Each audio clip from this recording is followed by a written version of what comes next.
Divoxradio.com. Tecnología, innovación y ciencia. A un solo clic. Ya estamos de vuelta de nuestra pausa comercial. Estábamos justo conversando sobre un poco lo que es los tratamientos, la expectativa un poco de lo que es la fobia social. Y ahora estábamos justo conversando y nos fuimos a una pausa comercial de lo mismo, pero sobre las crisis de pánico. Doctora. Bueno, hay una diferencia muy importante también que no le nombré entre el fóbico social y el paciente que tiene crisis de pánico. El fóbico social consulta a en etapas mucho más tardías porque él piensa que es su manera de ser. El fóbico social no piensa que es una enfermedad, piensa que él es así, ¿ya? El paciente que tiene un trastorno de pánico, a él lo que le pasa es tan intenso y tan agudo que tiene, claro, como te dije, piensa que se está muriendo, entonces ese paciente suele consultar y llega el psiquiatra después de que pasó por la urgencia, fue a ver al cardiólogo porque pensó que tenía un problema al corazón, fue a ver al broncopulmonar porque no le entraba el aire, ¿no es cierto? Y finalmente cuando todos estos doctores le dicen que está sano y que su problema es de salud mental, llega el psiquiatra ya con todos los exámenes hechos y uno ve que es un paciente sano, ¿ya?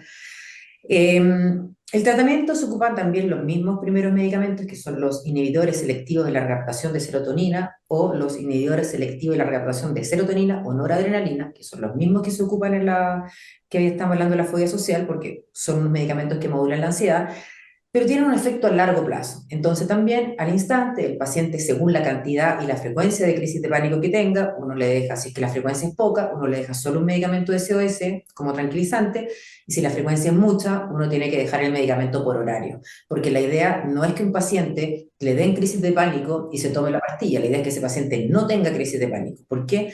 Porque el trastorno de pánico finalmente no son las crisis de pánico, el trastorno de pánico es el miedo permanente que tiene el paciente a tener una crisis, lo que limita su vida y lo mantiene constantemente preocupado de su cuerpo y de su organismo. Y se tratan también con esos dos medicamentos y también con terapias que van dirigidas a terapia de respiración, ¿no es cierto?, de poder volver a su centro, de evitar centrarse en el síntoma, de tener como mecanismos auxiliares que nosotros llamamos de repente, que justamente cuando el paciente tiene la crisis de pánico, para no centrarse en la crisis, como poder llamar a alguien y hablarle de otra cosa, o ir a dar una vuelta a la manzana, tratar de sacarlo de la crisis, porque la crisis efectivamente es autolimitada, o sea, el paciente con el tiempo se le va a pasar, no dura más de 30 minutos. Lo que pasa es que esos 30 minutos son horribles. Lo otro también que ayuda mucho es entregarle al paciente un SOS, y el solo hecho de saber que él tiene la pastilla ahí, ya lo tiene más tranquilo, porque sabe que frente a cualquier cosa, él va a recurrir a la pastilla. Y la pastilla es sublingual, es de efecto muy rápido, se demora 5 minutos, el paciente ya se le pasó. Yo quería hacer un énfasis a lo que mencionó recién sobre que la persona que padece de crisis de pánico tiende a consultar porque es algo más incapacitante en gran medida o que puede ser algo mucho más complejo de manera abrupta en lo que es la vida cotidiana versus un paciente con fobia social. Eh, que también puede ser algo cotidiano, pero como usted mencionó, hay algo un poco más evitativo, como que de cierta forma a veces la gente lo va como manejando para poder no tener problemas. Pero Porque entonces, el ¿qué primero piensa que podríamos decir, es perdón, normal. qué podríamos decirle a un paciente así como, cómo invitarlo a como cuestionarse o a darse cuenta realmente de que no es algo, que no es cualquier cosa? Porque el tema grande que hay en la salud mental también es el tema del estigma. Entonces, el mal estigma que tiene sobre lo que uno siente como persona y el decir, el estar mal, etcétera, y todo lo que está vinculado. Entonces, ¿cómo podemos decir a una persona así como, sabes qué, si necesitas ayuda? Mira, al paciente con trastorno de pánico yo creo que no hay que decirle porque consulta siempre, ¿ya? Puede que se demore en llegar al psiquiatra, pero consulta, porque lo pasa pésimo, ¿ya? Como te digo, sentir que uno se muere, uno siente que se va a morir cuando se muere, o sea, cuando uno siente que se está muriendo y no se murió, es una sensación tan traumática que ese paciente va a consultar, o sí o sí, ¿ya? Eh, Tal vez el mensaje que le daría es que los tratamientos son extremadamente efectivos, que tiene que tener confianza, los tratamientos no son tan largos, no son para toda la vida, son enfermedades que se mejoran, ¿ya? Son enfermedades que al paciente se le pasa y que uno espera que se le pase completamente y que el paciente no tenga crisis. Ahora, muchos pacientes me preguntan, doctor, ¿y se me va a pasar para siempre? No te lo puedo asegurar, ¿ya? puede ser que después te vuelva, pero esto es lo mismo que quebrarte un pie. Si tú te quebras un pie, yo te pongo el yeso y te arreglo el pie quebrado, yo no te puedo asegurar que en 20 años más no te vaya a caer en bicicleta y no te vas a volver a quebrar el pie. Aquí es lo mismo. Al paciente se le va a pasar y debiera mejorarse. Ahora, si después en un momento terrible de su vida le vuelven las crisis, sí, pero uno ya se las puede volver a tratar también. O sea, no pasa nada. Pero gran parte de su vida el paciente va a estar libre de crisis, ¿ya? Eso tal vez es el mejor mensaje o el más importante porque existen muchos mitos que el paciente entra al psiquiatra y no sale nunca y no es la idea. Un paciente que se quede pegado en un psiquiatra es un fracaso terapéutico, o sea, es algo malo que nos pasa, ¿ya? Por otro lado, el paciente, el fóbico social, ahí sí le mandaría un mensaje importante, porque el fóbico social piensa que él es así, y él acepta tener una calidad de vida inferior, una vida social inferior, muchas veces no tener pareja, porque es tan tímido que nunca hace lo que quiere, siempre hace, entra, tiene el amigo el que le habla, se casa con la niña que la única niña que lo miró. Entonces, explicarle que efectivamente, si una persona siente que esta falsa timidez, ¿no es cierto?, que ellos piensan tener, están limitando su vida, consulten, porque existe una muy alta probabilidad que sea una fobia social, y la fobia social es una enfermedad muy fácil de tratar. Insisto, no puede ser que después se cambie de trabajo y puede ser que le vuelva cuando cambie la gente que rodea, se vuelva a sentir más tímido, pero lo mismo uno lo vuelve a tratar y el paciente se le vuelve a pasar. O sea, la fobia social es, yo siempre le digo a los pacientes, si yo tuviera que elegir una enfermedad para un hijo mío de salud mental, si me obligaran, yo elegiría que tuviera una fobia social, porque los pacientes al mes, ellos te dicen que se han mejorado un 50%. A los 3 meses les ha cambiado la vida, pero la vida, o sea, todos te dicen, ¿por qué consulté tan tarde? ¿Por qué no consulté antes? Elegí esta carrera, no sé, te invento, soy ingeniero informático, soy laboratorista, porque para buscar un trabajo yo no tuviera que comunicarme y ahora me doy cuenta que no es lo que me gusta, que habría elegido otra carrera, o en casos peores habría elegido otra señora si es que no hubiese tenido esta enfermedad. Entonces, claro, a ellos sí les diría que si efectivamente ellos piensan que tienen una timidez y limita su vida, consulten, porque ojalá sea una fobia social y es fácil de tratar.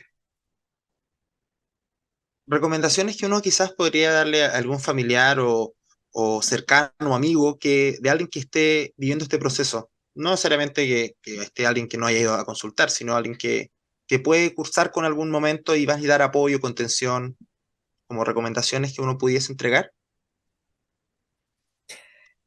Eh, a ver, también son muy diferentes porque los dos enfermedades que estamos hablando son muy, muy diferentes. En el caso del trastorno de pánico, yo evitaría decirle al paciente frases que lo ponen muy mal, como depende de ti, no es para tanto, le ponís color, porque de verdad que una crisis de pánico es terrible. Y uno tiene que tener una crisis de pánico para saber lo que es una crisis de pánico. Entonces, minimizar la crisis de pánico y no poder como validar las emociones de alguien que se está sintiendo terriblemente mal, tan mal que piense que se está muriendo, eh, es muy malo para el paciente porque se siente muy poco apoyado y comprendido, y esas frases de verdad que en lugar de apoyar, enferman más. Así que esa frase te diría para las crisis de pánico, por favor traten de no evitarla. En relación a la fobia social, el paciente, estamos hablando de una timidez exagerada, entonces es un paciente que por lo general cuesta mucho tener un vínculo con él.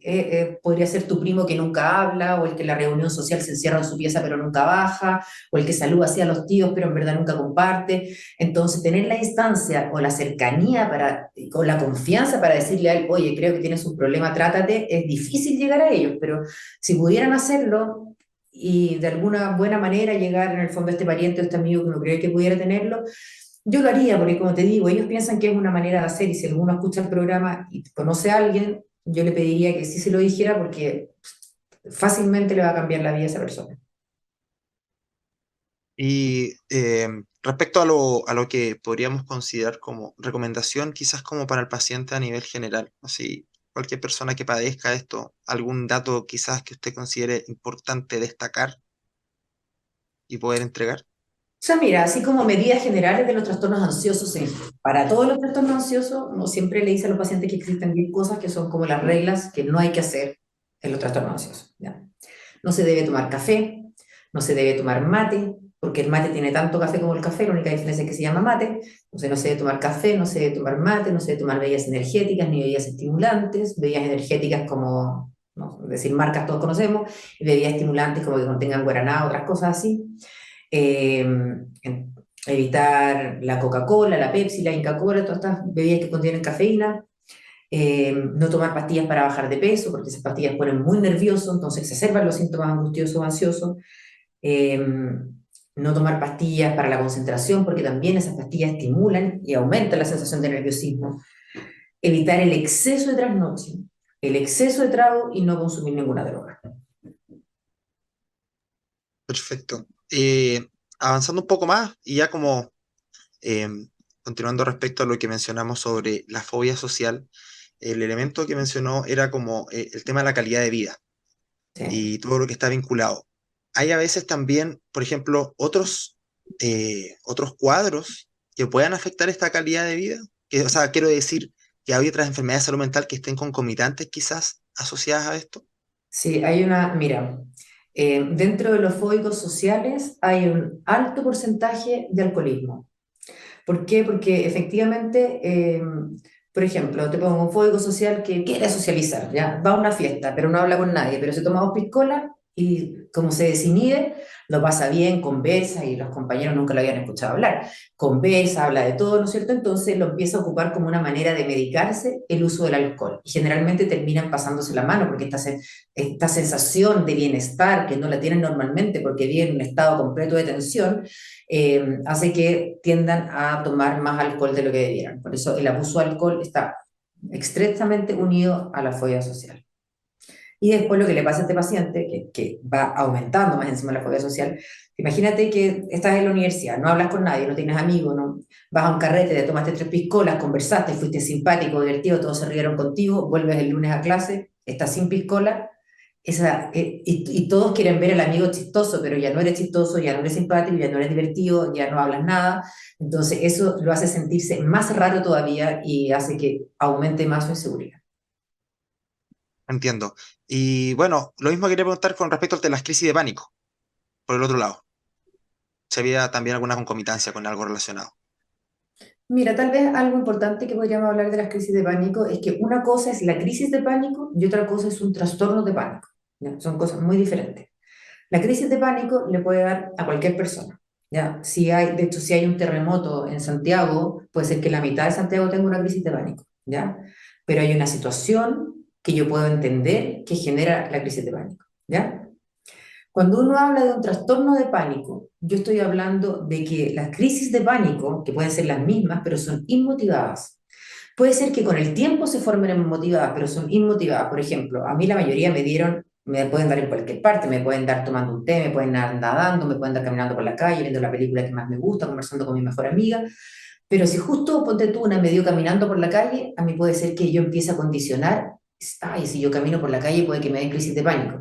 Entonces, puede ser que ese yo misma lo relacione y lo transforme en un estímulo para que a mí me den crisis de pánico. Entonces, después las crisis de pánico pueden ser motivadas, pero siempre comenzaron como inmotivadas, ¿ya? Alguien que tiene una fobia a lo que sea, volvemos a la entomofobia, la fobia a los bichos, si le ponen una araña acá en el hombro, a ese le va a dar una crisis de pánico. ¿Pero por qué? Hay un estímulo, él le tiene fobia a los bichos, le pusieron un bicho en el hombro, ¿no es cierto? Entonces ahí pues nosotros tenemos que separar entre las crisis de pánico motivadas y las crisis de pánico inmotivadas. Y el trastorno de pánico, para poder hacer el diagnóstico de trastorno de pánico, que es una enfermedad, ¿no es cierto? El paciente debe tener 3 o más crisis de pánico inmotivadas y debe quedar con un miedo a tener las crisis, con un miedo permanente a tener las crisis que dure por lo menos un mes. Ahí uno puede hacer el diagnóstico de un trastorno de pánico. Genial. Doctora, le queríamos dar las gracias por aceptar nuestra invitación y ya estamos como terminando el programa, entonces no sé si quería dar alguna palabra final, si no, podemos ir cerrando ya. Nada, solamente decir que la salud mental es una de las enfermedades o de las enfermedades que tiene cura, la gente se mejora, los tratamientos son relativamente breves, no son para toda la vida, y que hay que tener menos miedo a consultar, así que porque los pacientes tienden a pensar que van a entrar y no van a salir nunca, y la verdad es que no es así. O sea, al igual que en todas las especialidades, un médico feliz, un médico que ve que sus pacientes se mejoran, así que nada, que no tengan miedo a consultar, ¿no? Muchísimas gracias, doctora. Que esté muy bien. Tú también, muchas gracias por tu invitación. Nos vamos ahora a una breve pausa comercial y volvemos. Divoxradio.com.